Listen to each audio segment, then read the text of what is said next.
चलिए बच्चों, so what this chapter talks about children. Everybody knows that India attained its independence on 15th of August 1947, correct. जब India independent हुआ तो बात हुई कि भाई how to make a rapid progress in the field of industrialisation. Agriculture sector तो था ही था, industrialisation was very very very poor. So 1948 में चिल्ड्रन बनी सबसे पहली what is called as industrial policy. As per this policy, government practically retained all sectors under its ownership and control, क्योंकि गवर्नमेंट बहुत डरी सहमी थी कि एक बार कुछ विदेशी बिजनेसमैन को बोला था आओ हमारे यहाँ बिजनेस कर लो, आए थे टी ट्रेडर्स बन के और लगभग 300-400 साल तक पूरी कंट्री को इफेक्टिवली रूल किया in the name of east India company. और वो कहावत है ना, दूध का जला कोल्ड ड्रिंक भी स्ट्रॉ से ही पीता है। समझ में आ गया? छाछ भी फूक फूक के पीता है तो पुराना हो गया, कोल्ड ड्रिंक भी स्ट्रॉ से पीता है। तो गवर्नमेंट का अब रिस्क लेने का कोई भी मन नहीं था, तो गवर्नमेंट ने सारे सेक्टर्स का ओनरशिप एंड कंट्रोल अपने हाथों में रखा और देश की तरक्की थी नील बटे सन्नाटा, 0 to the power infinity। There after सोचा गया क्या किया जाए, थोड़ा सा लिबरलाइजेशन किया जाए, थोड़ा सा, बहुत ज्यादा नहीं, और ये भी नेग्लिजिबल था चिल्ड्रन। 1956 में आई हमारी कंट्री में what is called as second industrial policy resolution of 1956, where some sectors were given private participation, some children, but वो भी एकदम नेग्लिजिबल था, एकदम नेग्लिजिबल, और इनसे भी कोई खास तरक्की हो नहीं पाई। ईयर आ गया children 1990। Again the growth of the country was practically negligible, कुछ खास ग्रोथ थी नहीं, और इंडिया के हालात इतने बुरे हो गए थे कि हमको अपना गोल्ड प्लेज करना पड़ा वर्ल्ड बैंक के पास। डॉक्टर मनमोहन सिंह जी, जो 2014 के पहले 2 बार प्राइम मिनिस्टर थे, 1990 में उनको भेजा गया रिप्रेजेंटेशन देने के लिए वर्ल्ड बैंक के पास कि आप हमको सो कॉल्ड गोल्ड प्लेज करके लोन दे दीजिए। तो मनमोहन सिंह जी से बोला वर्ल्ड बैंक वालों ने, बट यू आर रिप्रेजेंटिंग हुम भाई? तो he said I am representing the government of India. तो उन्होंने कहा ध्यान से देख लीजिए, भारत की तो सरकार गिर चुकी है, जनता दल की गवर्नमेंट हुआ करती थी, और चंद्रशेखर, क्या नाम था उनका, not getting the full name, नहीं चंद्रशेखर आजाद नहीं, नहीं चंद्रशेखर राव नहीं, पीवी नरसिम्हा राव तो बाद में आए थे। अरे क्या नाम था उनका, वीपी सिंह के बाद थे, बलिया के रहने वाले अपने चंद्रशेखर जी हमारे प्राइम मिनिस्टर हुआ करते थे, और जनता दल की सरकार गिर गई। अब इंडिया के सामने विकट समस्या खड़ी हो गई, इलेक्शन सर पे थे। 1991 मई के महीने में राजीव गांधी जी को असैसिनेट कर दिया गया था, और राजीव गांधी जी कौन थे सबको पता है भाई, सोनिया गांधी जी के पति, राहुल गांधी जी के पिताजी, जवाहरलाल नेहरू जी की जो बेटी थी इंदिरा गांधी जी, उनके बेटे, उनको असैसिनेट कर दिया गया। करेला ऊपर से नींव चढ़ा, देश के हालात और खराब हो गए। But good thing was this कि कांग्रेस उस समय 91 का इलेक्शन जीत चुकी थी, एंड मिस्टर मनमोहन सिंह जी को बना दिया गया finance minister. He came with the new economic policy of 1991, जिसमें रेड कार्पेट वेलकम दिया गया फॉरेन कंट्री की कंपनीज को। Why is it so? क्योंकि इतना डेट था हमारे ऊपर, इतना लोन लिया था, उसको चुकाने के लिए डॉलर चाहिए थे। तो डॉलर 2 ही तरीके से आ सकते थे, या तो छापे डुप्लीकेट, और या तो फॉरेन बिजनेसमैन से कहें इंडिया में कंट्रीब्यूट करो। वो फॉरेन बिजनेसमैन जब इंडिया आएंगे तो क्या लेके आएंगे? अपनी करेंसी। कौन सी करेंसी? डॉलर। इवन जापान से भी आएगा तो पहले अपने कंट्री की करेंसी को डॉलर में कन्वर्ट करा के इंडिया में लेके आएगा। हमने लोगों को टैक्स हॉलिडे देने स्टार्ट किए, टैक्स हॉलिडे के साथ we started giving them almost free land. हमने स्पेशल इकोनॉमिक जोन्स बनाए, जहां पे आप बिजनेस सेटअप करेंगे तो काफी चीजें आपको इजी मिलेंगी। तो बहुत ही ज्यादा काम करना पड़ा गवर्नमेंट को, क्योंकि 1948 और 56 की बच्चों जो मेजॉरिटी पॉलिसीज थी, दे वर having the principle of what is called as LPQ, जहां पे L का मतलब था लाइसेंसिंग। आपको विश्वास नहीं होगा, कपड़ा बेचने के बिजनेस के लिए भी लाइसेंस चाहिए होता था। Got it clear? P was actually prohibition, कि भाई आप एक पर्टिकुलर अमाउंट से ज्यादा प्रोड्यूस नहीं कर सकते।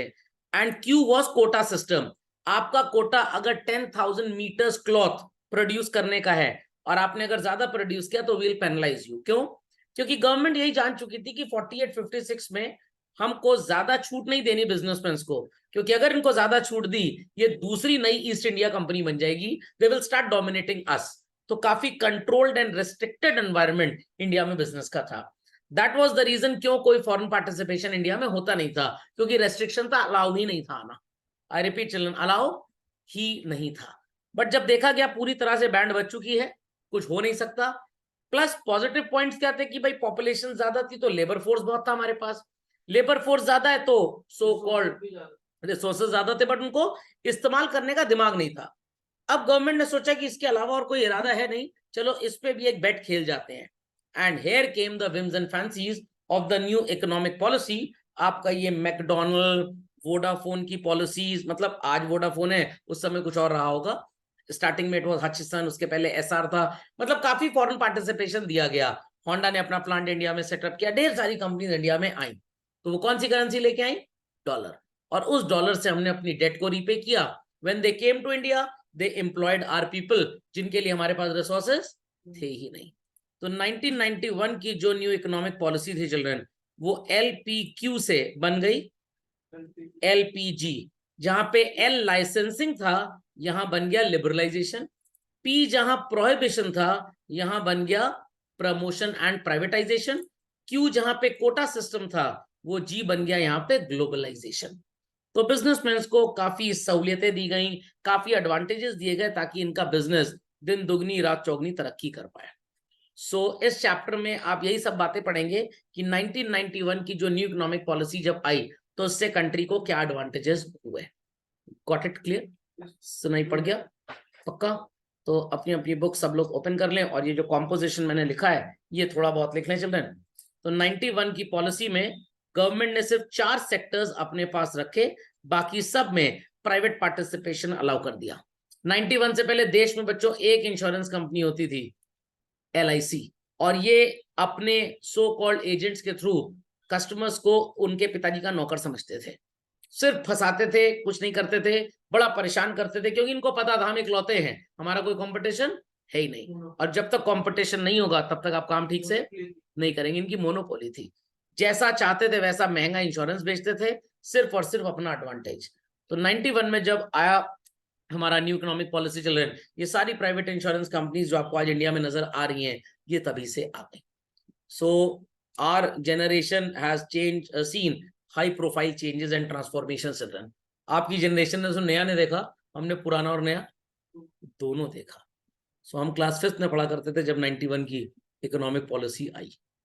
What it clear? और अगर ये पॉलिसी आज ना होती तो शायद खादी की ही चप्पल पहन रहे होते। एकदम देश का हाल वो अफगानिस्तान और अफ्रीकन कंट्रीज जैसा ही था, बड़ी गरीबी एंड ऑल दैट, कोई अनएम्प्लॉयमेंट नहीं। तो 4 सेक्टर्स में it was children atomic energy, it was defence, it was railways and heavy metals, जिसमें अब थोड़ा बहुत इन्होंने रेलवेज के ऑपरेशंस में प्राइवेटाइजेशन स्टार्ट कर दिया है। हाँ, हैवी मेटल्स में भी कर दिया। आर्सेलर मित्तल एक नई कंपनी आ गई, आजकल आप ऐड देख रहे होंगे ANMS करके।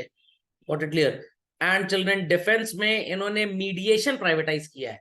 जैसे अभी हमने राफेल प्लेन खरीदा तो रिलायंस डिफेंस के थ्रू खरीदा, क्योंकि डायरेक्ट कॉन्ट्रैक्ट करने के लिए you should be an business organisation. I repeat, you should be a business organisation. तो भारत सरकार कोई बिजनेस ऑर्गेनाइजेशन तो है नहीं, तो खरीदेगी कैसे? तो बीच में किसी बिजनेस ऑर्गेनाइजेशन को डालना पड़ेगा हमको। ओके, एटॉमिक एनर्जी अभी भी पूरी तरह से गवर्नमेंट कंट्रोल में है, क्योंकि उसको प्राइवेटाइज कर दिया तो अडानी अंबानी साहब एटम बम पैकेट में बेचेंगे बना बना के। ओके, इतना कंटेंट लिख लें बच्चों। तो people understood the changes that were brought children. So features of pre 1991 face और प्री लिबरलाइजेशन फेस, ये मैंने आपको बता दिया कहाँ कहाँ क्या प्रॉब्लम थी। तो यहाँ पे बच्चों आप हेडिंग लिखेंगे अपनी कॉपी में, features of pre liberalisation phase, कहने का मतलब prior 1991। We were having high dependency. अब रिलायंस का मतलब वो मुकेश अंबानी वाला रिलायंस में समझ लीजिएगा। Here the word reliance means dependability. So we were highly depending on public sector, मतलब गवर्नमेंट फॉर एवरीथिंग। और गवर्नमेंट इतना ज्यादा प्रोग्रेस और कभी भी डेवलपमेंट की बात नहीं करती थी, क्योंकि गवर्नमेंट का main objective specially Indian context में क्या था children, to provide social welfare. तो कभी प्रॉफिट मेकिंग या बहुत ज्यादा सो कॉल्ड डेवलपमेंट की बात गवर्नमेंट ने की ही नहीं। So put the heading and put the first point, heavy dependency on government sector. Second point children, regulated growth of private sector, गलत लिखा है, it should be restricted growth of private sector होना चाहिए। Regulation जब बहुत ज्यादा हो जाते हैं तो उसे रेगुलेशन नहीं बोला जाता, क्या बोला जाता है, रेस्ट्रिक्शन बोला जाता है। क्या कह रहे हैं, हाँ ऑब्स्टेकल बेसिकली। तो लिखा जरूर है regulated growth, actually it was not regulated, it was restricted growth. तो आप हेडिंग तो यही लिखेंगे, बट उसके अंदर थोड़ी सी अपनी ज्वलनशील भावना डाल सकते हैं। तो गवर्नमेंट ने कहा कि भाई सब कुछ हमारे अंडरटेकिंग में रहेगा, जो करना है हमसे पूछ के करिए। और प्राइवेट सेक्टर कहेगा भैया नमस्कार, हम इतना आपसे पूछ नहीं सकते हैं। इवन एक जमाना था children, way back in 1960s and 70s, cycle के लिए भी लाइसेंस चाहिए होता था। जैसे ई रिक्शे के लिए आपको एक कमर्शियल लाइसेंस चाहिए, वैसे साइकिल भी अगर चलानी है आपको और मेरे को, तो we need to take a licence, ताकि गवर्नमेंट को हर एक चीज के बारे में पता हो। और इतना ज्यादा जब रेस्ट्रिक्शन किसी भी कंट्री में होगा चिल्ड्रन, तो वहां पे कंट्री कभी भी ग्रो करेगी ही नहीं। इट्स जस्ट लाइक दैट कि एक स्टूडेंट है, आप ही हैं, बहुत ज्यादा रेस्ट्रिक्टेड एनवायरनमेंट में आपको पाला जा रहा है, क्या कभी आप अपने दिमाग से कुछ सोच पाएंगे, बिल्कुल भी नहीं। Development of heavy and strategic industries. अब हेवी और स्ट्रेटेजिक इंडस्ट्रीज का जो भी डेवलपमेंट हुआ children, it was like iron and steel, chemicals, machine building, and ये हाई प्रायोरिटी पे जरूर थे, but it favoured only the rich community. हमने ऐसा कोई क्या कहते हैं, इंडस्ट्रियलाइजेशन किया ही नहीं जो कॉटेज या स्मॉल स्केल इंडस्ट्रीज को प्रमोट करे। हमारा जो भी प्रमोशन था that was only for heavy industries, and these heavy industries were primarily owned by whom children, by the rich class. Got it? Small scale industries कहने को थी कि प्रमोशन किया गया, बट अगेन कोई प्रमोशन नहीं था, बिकॉज यहाँ पे लार्ज इनकम इनइक्वालिटीज थी। बेनिफिट जो मिलता था वो रईसों को ही मिलता था, गरीबों को मिलता ही नहीं था। इनवर्ड लुकिंग ट्रेड स्ट्रेटजी, यहां पे बच्चों चाइना हमसे आगे निकल गया। I have an old student, आज मेरी उससे बात हो रही थी, तो he deals in cosmetic items purchase from China. तो ही सेड कि सर हमारे यहाँ कोई particular clip, hair clip girls के लिए, बहुत सस्ते से सस्ता अगर बनेगा तो शायद 25 रुपए से कम कॉस्ट ना करे, सेम क्वालिटी आपको चाइना में 10 रुपए की मिल जाएगी। तो मैंने ऐसे उससे पूछा कि व्हाई इज इट सो कि चाइना में इतना सस्ता सामान बनता है। तो कह रहा सर फर्स्ट मूवर एडवांटेज, क्योंकि उन्होंने हमारे साथ ही तरक्की स्टार्ट की। ऐसा नहीं कि हम 47 में इंडिपेंडेंट हुए तो वो 1847 में हो गए थे, 1 2 4 साल आप बोल सकते हैं मैक्सिमम, बाद में इंडिपेंडेंट हुए। नहीं नहीं, मतलब मैं ये भी बोल सकता हूँ कि भाई बिजनेस करने के तरीके वगैरह उनके काफी रिलैक्स थे, बट उन्होंने सो कॉल्ड, कभी फेसबुक आज भी नहीं इस्तेमाल करते उनके बच्चे, रेस्ट्रिक्टेड यूज है, गेम बना बना के दूसरे देशों को बर्बाद किए जा रहे हैं। हमारा सिर्फ इमिटेशन इफेक्ट है। फैक्ट्रियां उनकी बंद ही नहीं होती हैं। शंघाई वगैरह में ऐसे एरियाज हैं, इतनी बड़ी बड़ी बिल्डिंग्स में इतने बड़े बड़े स्टोर्स हैं और प्रोडक्शन सेंटर्स हैं कि अगर आप हर जगह 5 मिनट रुके बस तो कम से कम 2 साल लगेगा पूरी मार्केट घूमने में। 24 घंटे फैक्ट्री चलती है। और इंडियंस तो थोड़ा कम खरीदते हैं, बांग्लादेश और पाकिस्तानी खूब खरीदते हैं वहां पे। रीजन इज कि भाई वहां पे उन चीजों की डिमांड भी ज्यादा है, और हर चीज चाइनीज, हर चीज चल रहा है। अगर फाइनल प्रोडक्ट इंडिया में असेंबल भी हो रहा है तो रॉ मटेरियल कहां से बन के आ रहा है, चाइना से। हाँ, चिप वहीं से आ रही है। तो अब इंडिया अगर कोशिश कर भी ले, मेरी फैक्ट्री है 10 साल पुरानी और आपने कल अपनी फैक्ट्री का भूमि पूजन करवाना है, आपका सो कॉल्ड अभी 6 महीने बाद फैक्ट्री का सेटअप बन के तैयार होगा, उसके 2 3 महीने मशीनरी इंस्टॉलेशन, उसके बाद टेस्टिंग प्रोडक्शन चलेगा, 1 साल लग जाएगा, तब आप प्रोडक्शन स्टार्ट कर पाएंगे कमर्शियली। और मैं तो 10 साल से फैक्ट्री चला रहा हूं, क्या आप मेरी प्राइस को कॉम्पीट कर पाओगे, बिल्कुल नहीं कॉम्पीट कर पाओगे। मेरी मशीन की लागत पूरी निकल चुकी है, मेरे को सिर्फ रॉ मटेरियल का और लेबर का पैसा खर्च करना है, दैट्स इट। तो चाइना 10 रुपए में वो चीज बना देगा और हम उतना सस्ती कभी बना ही नहीं पाएंगे। इंडिया अभी प्रोडक्शन सेंटर पे आ रहा है। हम जिन कंट्रीज के पास जाएंगे ऑर्डर लेने के लिए, what they will say, China से सस्ता दो तो तुमसे लें, और अगर उसी प्राइस पे दोगे तो तुमसे नहीं लेंगे। तो कहने की बात है कि इंडिया चाइना को सुपरसीड करेगा, इम्पॉसिबल चिल्ड्रन, इम्पॉसिबल। कभी भी सुपरसीड नहीं कर पाएगा। क्या कभी भी आप अपने पापा की एज से बड़े हो पाएंगे? नो। हम जितनी आगे जाएंगे वो लोग और आगे जाएंगे। उनकी फिजिक्स और इंजीनियरिंग बहुत स्ट्रांग है, बहुत स्ट्रांग इंफ्रास्ट्रक्चर है, साइज एक तो बहुत बड़ा है उनके पास, व्हाट इट क्लियर। दूसरी चीज कि भाई उनकी एजुकेशन सिस्टम में कल्चर सिखाया जाता है, हमारे यहाँ कल्चर की तो बैंड बजी हुई है पूरी तरह से। हमारे इमिटेशन इफेक्ट है, उनके इमिटेशन इफेक्ट नहीं सिखाया जाता। हमारे यहाँ जितना पॉलिटिकल ब्यूरोक्रेसी एंड करप्शन उनके यहाँ कभी था ही नहीं। स्टार्टिंग में इंडिया में भी गवर्नमेंट ने हर फैक्ट्री वाले को बोला 25% ऑफ द कैपिटल हम फाइनेंस करेंगे, ताकि हमारा कंट्रोल भी हो आपके ऊपर और आपकी कमाई में हम शेयर भी करें। नेताजी ने पैसे तो लिए 25% और बेटी की शादी में खर्च कर डाले। तो वहां पे रूल्स आर वेरी स्ट्रिक्ट। कोई अगर ड्रग ट्रैफिकिंग वगैरह में पकड़ा गया, सीधे वो शूट कर देते हैं। यहाँ केस चलता है 15-20 साल, जब तक पता लगा उसकी डेथ हो जाती है। तो इनवर्ड लुकिंग ट्रेंड स्ट्रेटजी हमने अब स्टार्ट की कि हम उन चीजों को बनाएं जिनको हम इंपोर्ट करते थे। चाइना का कॉन्सेप्ट दूसरा था, जिन्हें इंपोर्ट करते थे उन्हें तो बना ही लो, प्लस दूसरे मार्केट ढूंढो जहां पे चीजों को एक्सपोर्ट कर पाओ। समझ में आया? वहां पे ऐसा है, हमारे यहाँ ऐसा कभी था ही नहीं। वी थॉट कि जो अपने यहाँ बाहर से खरीदना पड़ता है उसको बना लो।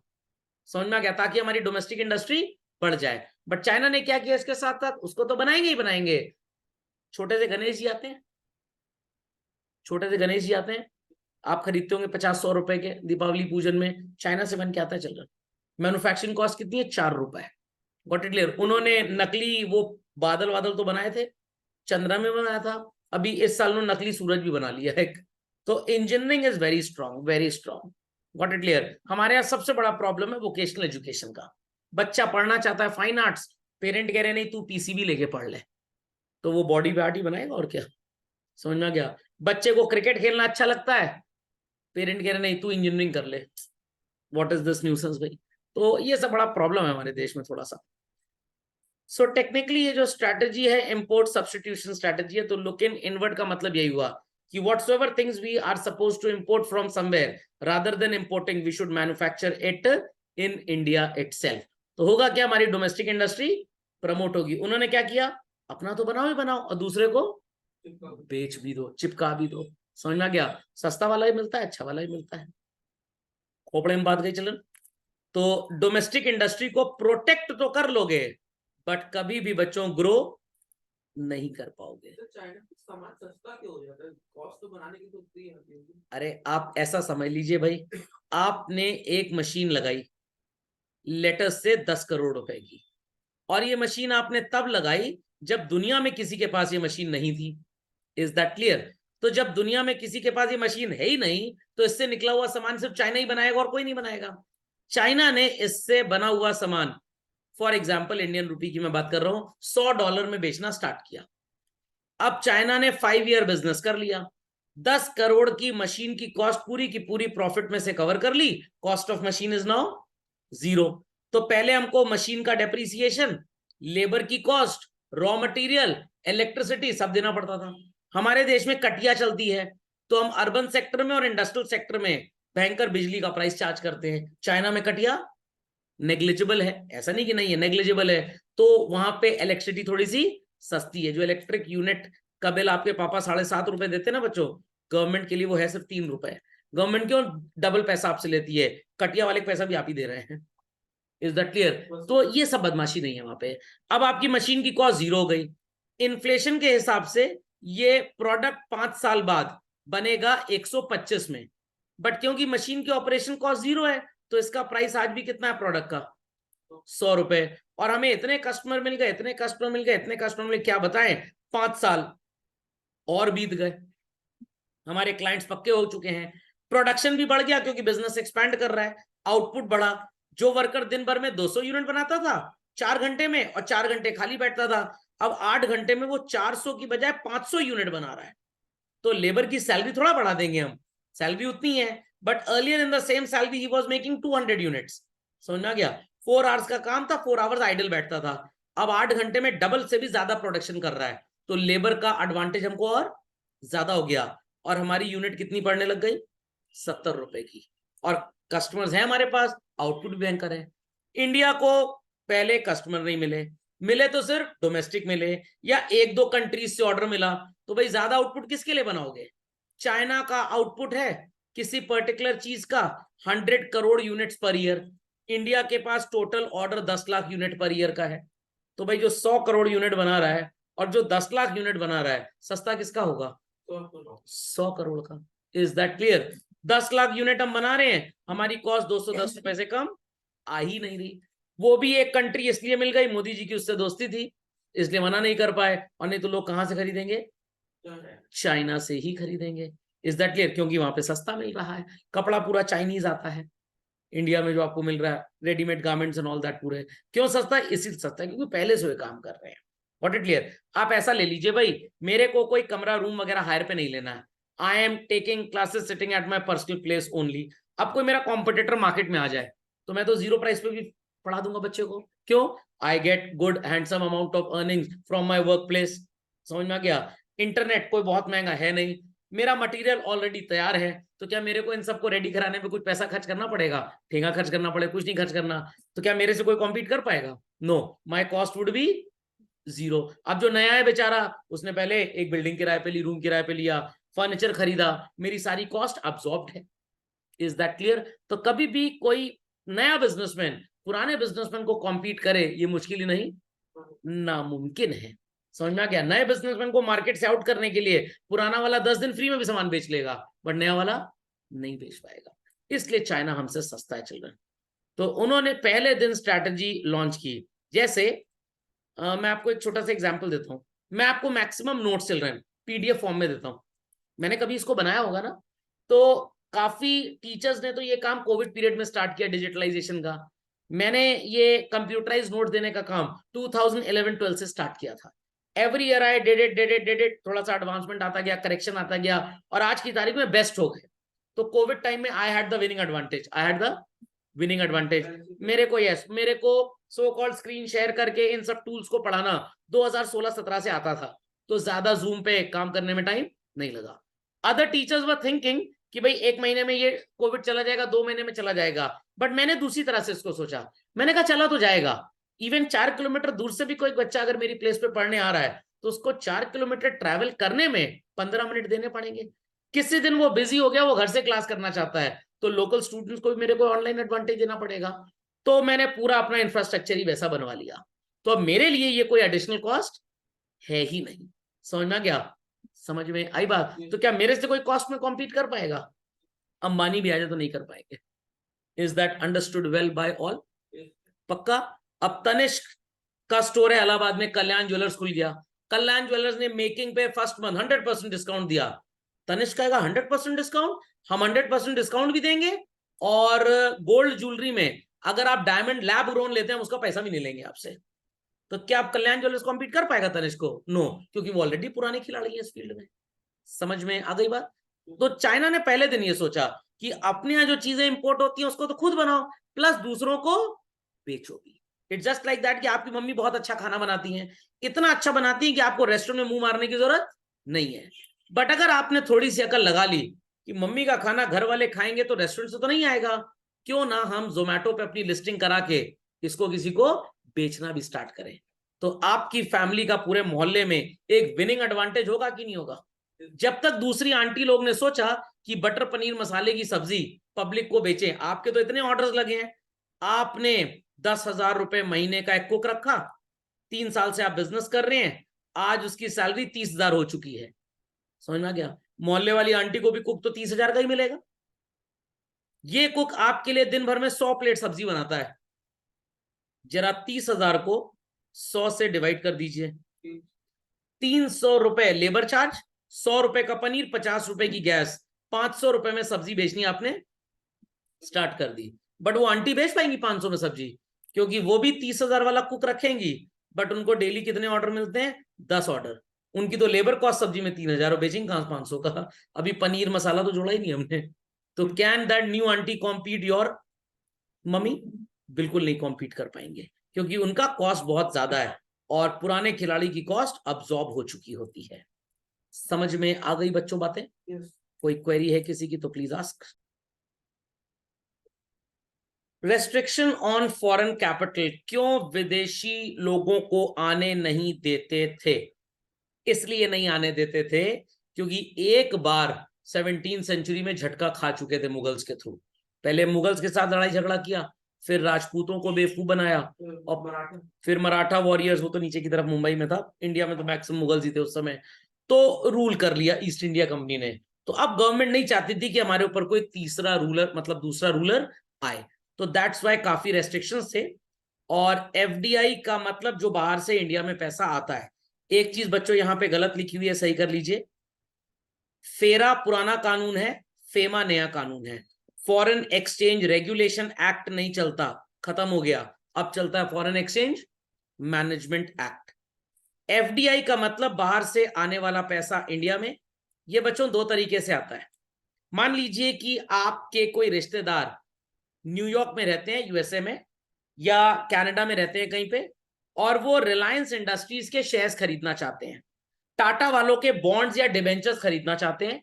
लीस्ट इंटरेस्टेड टाटा और रिलायंस के बिजनेस में, उनको पैसा लगा दिया, सबको डिविडेंड देंगे रिलायंस वाले, हमको भी दे दें, बस उनकी चाहत इतनी है। This is known as what? Portfolio investment. क्या बोलते हैं? Portfolio investment. बट अगर बिजनेस करने में भी अपनी नाक घुसानी है, इसे बोलते हैं वेंचर कैपिटल। व्हाट? तो वेंचर कैपिटल, अगर मान लीजिए आप एक लेटस से जापानीज बिजनेसमैन है, 100 करोड़ रुपए आप रिलायंस इंडस्ट्रीज में इन्वेस्ट करते हैं, with the willing of with the wishing कि आपको एक राइट मिले मुकेश अंबानी की तरह डिसीजंस लेने का। आपके लाए हुए पैसे को क्या बोलेंगे? वेंचर कैपिटल, वल्चर कैपिटल नहीं। बट अगर आप कह रहे हैं नहीं, 100 करोड़ लगा दिया, जब कंपनी सबको डिविडेंड देगी हमको भी दे दे, बस हमको और कोई इच्छा नहीं है, that is known as portfolio investment. तो एफडीआई इंडिया में दो तरीके से आती है। बाहर से पैसा आया, सिर्फ इन्वेस्ट होगा, कमाई से मतलब है, बिजनेस में डिसीजन लेने की चाहत नहीं है। Is that clear? It is portfolio investment. तो भैया की शादी हो गई आपके घर में, भाभी जी आई हैं, कह रही मैं तो हर चीज में अपनी नाक घुसेड़ूंगी, वेंचर कैपिटल। भाभी जी कह रही जो चल रहा है चलने दो, मैं बहू, मेरे से कोई मतलब नहीं, पोर्टफोलियो इन्वेस्टमेंट। फेरा फेमा की कहानी समझ में आ गई? तो आपके स्कूल टीचर्स ने शायद करेक्शन ना कराया हो, फेरा कानून बहुत साल पहले खत्म हो चुका है हिंदुस्तान में, ये फेमा चलता है। जितने भी पैसे बाहर से इंडिया आए, इंडिया से बाहर गए, सब पे ट्रैक होता है चिल्ड्रन। Got it clear? ये जो विजय माल्या टाइप लोग पैसा सा लेके जाते थे बाहर, इसी कानून के तहत उनको भी सजा दी जाती है। क्विकली अपडेट दिस, चलिए। So post liberalisation, that is 1991 में ग्रोथ रेट बहुत तेज थी, और तीन बातों का ध्यान आपको रखना है: लिबरलाइजेशन, प्राइवेटाइजेशन एंड ग्लोबलाइजेशन। इसकी पढ़ाई हम लोग अगले लेक्चर में करेंगे। चलो।